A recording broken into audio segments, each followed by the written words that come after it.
Մենք այսօր միասին ուսումնասիրելու ենք համահայկական առաջին թագավորությունը, Վանի թագավորությունը։ Աշակերտները լավ ուսումնասիրել են, մենք բոլոր թեմաները միասին սովորել ենք, այսօր ամփոփելու ենք մենք ամբողջ Վանի թագավորությունը միասին։ Բայց փորձել ենք ավելի հետաքրքիր ձևաչափով, հիմնականում երեխաները աշխատել են թիմերով, հետազոտական աշխատանքներ են իրականացրել եւ նույն ժամանակ մենք շեշտը դրել ենք տեղեկատվական տեխնոլոգիաների կիրառությանը դասապրոցեսի ընթացքում եւ նաեւ համագործակցության, որ ամբողջ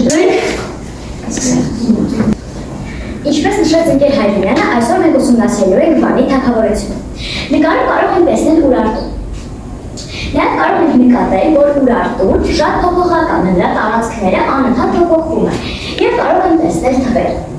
Ուրարտուն ամենամեծ աճ ունեցել է Արգիշտի առաջինի եւ Սարդուրի երկրորդի ժամանակաշրջանում։ Իսկ Սարդուրի երրորդի ժամանակ այն շատ թուլացավ եւ ավելի ուշ ակտիվացավ։ Ահա, մենք թվերով տեսնում ենք, չէ՞, փոփոխությունը քարտեզի վրա, թե որ ժամանակաշրջանում ինչ տարածքային աճ ունեցել, ունեցել ենք նաեւ տարածքային կորուստներ, ինչպես Մարիանը։ Ամբողջությամբ պատված է կապույտ ֆոնով։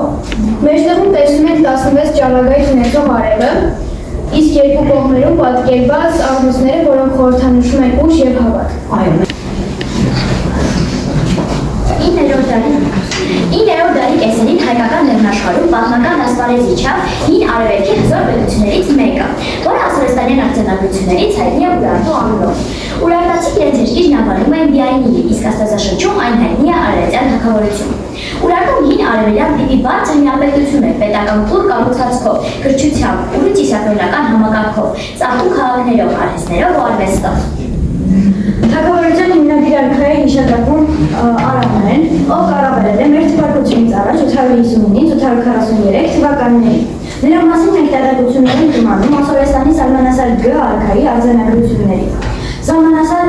Գ-ի արշավանքների ժամանակ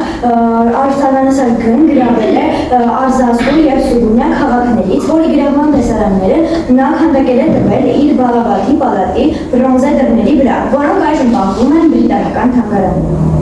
Ասորեստանի արձանագրություններում 9-րդ դարում Քրիստոսից առաջ 20-30-ական թվականներին Ասորեստանի թագավորը ընտրվում Սարդուրի առաջինը։ Նա կառավարում է 835-ից 825 թվականներին, բայց 30-ական թվականներին նա կարողանում է կառուցել Տուշպապան մայրաքաղաքը։ Նրան անվանել են Նայիրի արքա, Տիեզերքի արքա, արքայի արքա տիտղոսները։ Շատ ապրեք եցեք, մութը տիրապետում են ոչ միայն երեք աշակերտներ, այլ նաև ամբողջ դասանը։ Մենք միասին կապահովենք նաև մեր սիրելիներին ներկայացրած հատվածը, լա։ Կարող եք ինձ ասել, որ դարին ձևավորվեց Վանի թագավորությունը։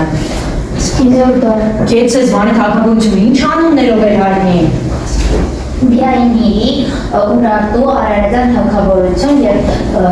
Նայիրի անվան։ Կեցես, իսկ կարող եք ասել, եթե մտապահեցիք տեղացիները ինչպես էին իրենց անվանում, Ասարթուր Բիայնի, շատ ապրես Բիայնի։ Կարևոր է նրա գրային, տեղակազմակերպիչների եւ կրոնական բարեփոխումները, որոնք արձանագրվել են խարտյան դարպասի վրա։ Ինքս Արգիշտի առաջինը, Մենուայի որդին, եկա այստեղ եւ կառուցեցի ամրոցը, որը անվանեցի երեկույթ, եւ 2807 տարի մնում է եւ չի շարժվի, մոտակա այդքան տարի։ Հիմնական տեղեկությունները, որոշ մասերը, հատկապես սեպագրերը, որ շուտով մենք կներկայացնենք, իրենք վերցանել են այնտեղից ուսումնասիրել։ Տպագրում, այսյան տառերի փոխարեն բոլոր բառերը տառերը կարող են նշանակել ոչ միայն հնչյուններ, այլ նաև բառեր։ Այնպես են նաև թվերը, որտեղ ոչ թե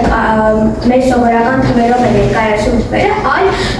տարբեր սեպախմբերը, օրինակ այս տարբերանշանը նշանակում է մեկ թիվ։ Կարող ես դրական ցույց տալ, որ ավելի հասկանալի լինի։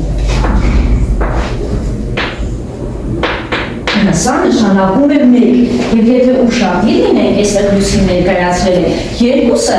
երկու անգամ սա է, երեքը սա է, տարբերությունը արդեն մենք զգում ենք 10-ի, չէ՞, ներկայացնել, այսպես է դա, դա նշանակում է 10, ու այսպես նայեք, 11-ը 10-ն է եւ մեկը միասին կազմում է 11, ու այսպես շարունակ։ Նկարիչ է, ես կարծում եմ ինքը շատ հետաքրքիր մի այսպիսի պաստառ է պատրաստել, ես անպայման ուզում եմ տեսնել,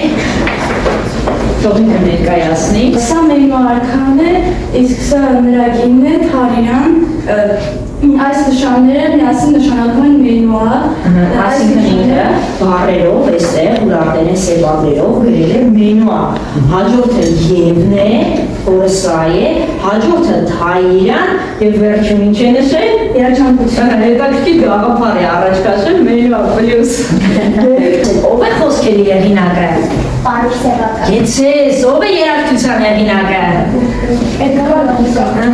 ճիշտ է, շատ ապրես։ Մի փոքրիկ քառ Երևան դարձա իմ երևունի դու մենոր դվին մենորանի մեր փոքրիկ հողի դու մեծերազան մեր դարեկարով մեր քարեն ազան Երևան դարձած իմ երևունի դարեր սացել բարս մնացել ես պարանի քո մասից օրով քո արած մորով մեծանաց դարով Երևան միջոցով ընդհանուր ամփոփելիա ես չեմ դրացնի ժամանակի սրության պատճառով պարզապես հարցերը կտամ դու կպատասխանեք ցեղեր որոնք հարձակվեցին ու հանդիսացան բանի թագավորության անկման պատճառը շատ ապրես բացի սյունցներից կարող եք ասել այդ որ ցեղերը ազդեցին որպեսզի աստիճանաբար թուլացա ու անկում ապրեց Ինվերները եւ Սարգոն երկրորդը ճիշտ է շատ ապրես Սացավ պատճառ, որ Վանի թագավորությունը աստիճանաբար սկսեց թուլանալ ու անկում ապրել։ Իմ կարծիքով թագավորության ամենաչնորհի կողմը ոչ թե ռազմականությունի պակասն էր, այլ մարդկային ռեսուրսների սահմանափակումը եւ աշխարհագրական միջավայրը, ի տարբերություն Ասորստանի, Վանի թագավորությունը ուներ մարդկային սահմանափակ ռեսուրսներ եւ նաեւ քանի որ մենք պատերազմում ենք միաժամանակ երկրի կենսաճակատով, այժմ պատերազմում ենք Գյուղ Ասորստանի եւ Արագաշարժ թևերի, քիմերների ու գյուղների հետ, մեր բարակի միջուկը ավելի շուտ է վերջանում։ Ճիշտ է, տեսեք, ինքը փորձում է ասել, որ երկու ճակատով կռվելու արդյունքում, չէ, պարտությունը թերևս ավելի հավանական լիոնատել խաղով։ Եզրափակեմ, հետաքրքիր խաղով, դա։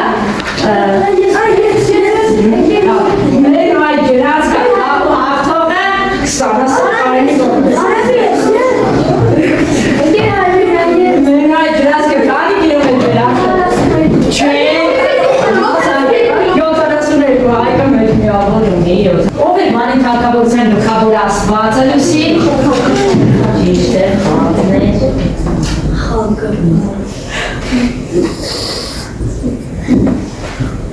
Որ արքաների էր անվանումը զոր արքա, եզերքի արքա։